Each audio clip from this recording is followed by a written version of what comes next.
To ina kwana, ina gajiya, ina yini, an yini lafiya, ina muku gaisuwa dukanku followers ɗina a cikin sunan Ubangijinmu Yesu Almasihu. Ni ce 'yar uwarku taku Hannatu Bahaushe, Hannatu Kirista da ta imani da Yesu Almasihu. Shi ne kaɗai hanyar ceto, shi ne kaɗai zai raba ka da duk wani abu wanda bai daidai da Ubangiji ba. Shi ne zai raba ka da bautar aljanu, shi ne zai raba ka da hulɗa da aljanu baƙaƙe da farare, zai baka ruhunsa mai tsarki in ka zo ka karɓe shi a matsayin Ubangiji da mai ceto. Amma yau na fito in yi abu guda biyu.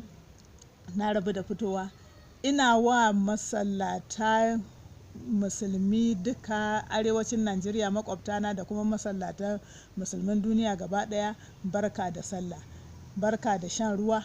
An gama azumi lafiya, bari Ubangiji ya ansa addu'o'inmu.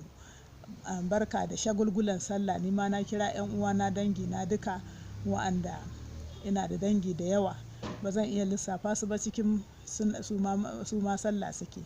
Haka kuma Kiristoci dangina wanda ban iya lissafa su ma suna Kirista. So ina ba kowa fatan alheri a cikin sunan Yesu. A gurguje kuma na fito in yi magana game da wannan kisan gilla da aka yi wa 'yan arewa a ƙasar Edo Urome kan hanyarsa ta dawowa daga Port Harcourt.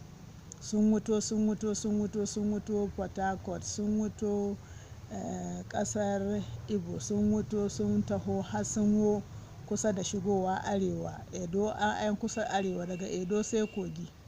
Wannan abu ya faru da su. Ba wani mai zuciya irin ta mutum mai adalci wanda zai yi murna da wannan abu da ya faru. Kisan gilla, kisa kowane iri ne, ba na goyon bayan shi. Ubangiji bai goyon bayan shi, Almasihu bai goyon bayan shi. Kashe-kashen nan ma da ake yi a arewacin Najeriya, Kano, Katsina State, Zamfara State, Sokoto State, Kebbi da sauran wurare, Ubangiji bai murna da shi. Kashe-kashe kullum ɗaukar rayuka ake, kidnapping da sauransu, Ubangiji bai murna da su. Haka kuma wannan kisa ban goyi bayan shi ba, kuma ina kira ga gwamnati su ɗauki mataki kamar yadda muke ta kira a koyaushe, a ɗauki mataki kan wannan lamari, a kawo ƙarshen wannan irin abu. Muna wa a ƙasarmu Najeriya addu'a a samu cin gaba, a samu tafiya tare, a samu fahimtar juna, a samu cin gaba. Kwatsam sai irin wannan abin ya faru.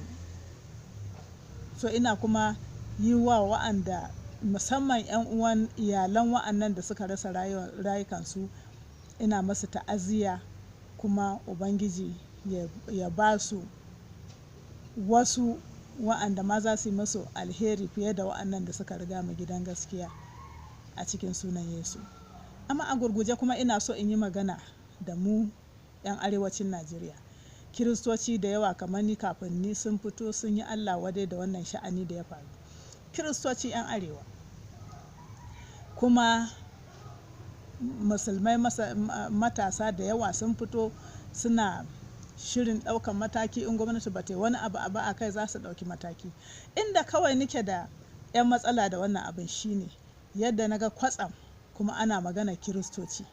Har ma naga wani ya sa, ina karatu social media, ai ran 7 ga wata Lahadi kenan mai zuwa, Kiristoci za a je cocika a karkashe Kiristoci, a yi ramuwa abin da ya faru a Edo.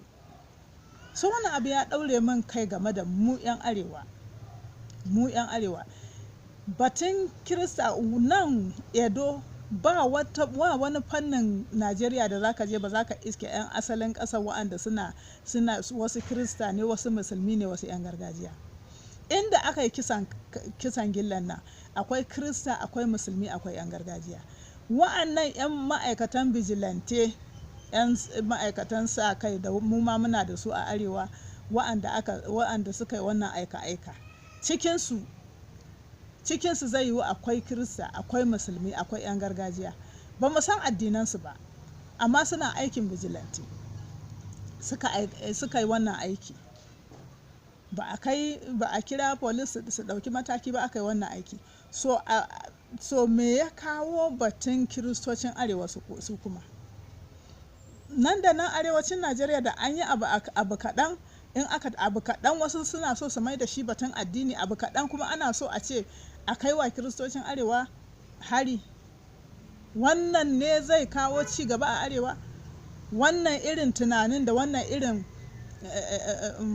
matakan su ne za su kawo yadda da juna a arewa, haɗin kai a arewa da kuma cin gaban arewa? To ina kira ga gwamnati su yi la'akari da wannan, gwamnatin ƙasa baki ɗaya, gwamnatin jihohi musamman jihohin arewa baki ɗaya, a yi la'akari da wannan, a duba wa'annan mutane wa'anda ke shirin wa'annan abubuwa. Sannan ina ganin wasu kuma matasan Kirista na cewa ai wannan zamani na zuwa kawai a falma Kirista kawai a kwatsam a karkashe su a cocika suna sujada ya wuce. Duk wa'anda suke shirin su zo cocika su sami Kiristoci su kashe, su ma a shirye suke a zo a same su ɗin. To kaga wannan sha'ani bai yi ba. Muna magana arewa nan wurin, wannan sha'ani bai yi ba.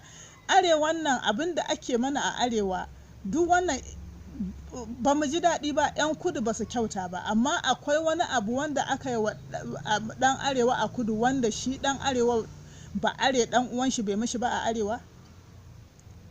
Ba'are na kashe ba'are a arewa, ba'are na ƙona ba'are a arewa. Menene ake wa 'yan arewa a kudu wanda shi ba'are bai fuskanci an mashi ba a arewa daga hannun 'yan uwan shi 'yan arewa? Ya za ku yi amfani da wannan abubuwan ku nemi ku kawo mana wani tashin hankali, wani faɗan addini? Ana zaune lafiya, 'yan da'awan musulunci na zuwa social media suna da'awarsu, mu kuma 'yan bishara almasihu muna zuwa muna bisharar mu, kowa ya yi nashi, Allah ya ba mai rabo sa'a. MTN na nasu, Airtel na nasu, Glo na nasu, Allah ya ba ku mai rabo sa'a. In ka fi son MTN ka je MTN, in ka fi son Glo ka je Glo, in ka fi son Airtel ka je Airtel. Wannan lamari haka yake. So me na kawo mana batun za a je cocika a arewa? Baka fahimci cewa arewa, ba ku fahimci cewa arewa na buƙatar su haɗa kai ba? Komai bambancin addinin mu, kana iya canza addini, baka iya canza yare. Yanzu ni duk yadda aka zagi Bahaushe, ya zan yi da Bahaushe domin jinina ne, zan iya canzawa ne? Kuma wannan ban sani ba ko Fulani ne aka kashe, ko Hausawa, ko Ana'i, ko Haɗa ne, ban sani ba, amma ɗan arewa aka kashe. Dole mu baƙin ciki a kai, amma kuma a ce 'yan arewa 'yan uwanmu suna mana barazana cewa mu kiristocin arewa za a zo a falmana. Ai wannan bai yi ba, kuma shugabanni na saurare ba mai magana. To ni ina kira ga gwamnati su sa ido kan wannan lamari. Mun gaji da zubar da jini a arewa, mun gaji da tashin hankali a arewa. Zaman lafiya muke nema, Ubangiji ya ba kowa zaman lafiya da kwanciyar rai a arewa, a cikin sunan Ubangiji na Yesu. Sai kuma na zo gefen ku, ni ce 'yar uwarku Hannatu, a ci gaba da shagulgulan sallah lafiya.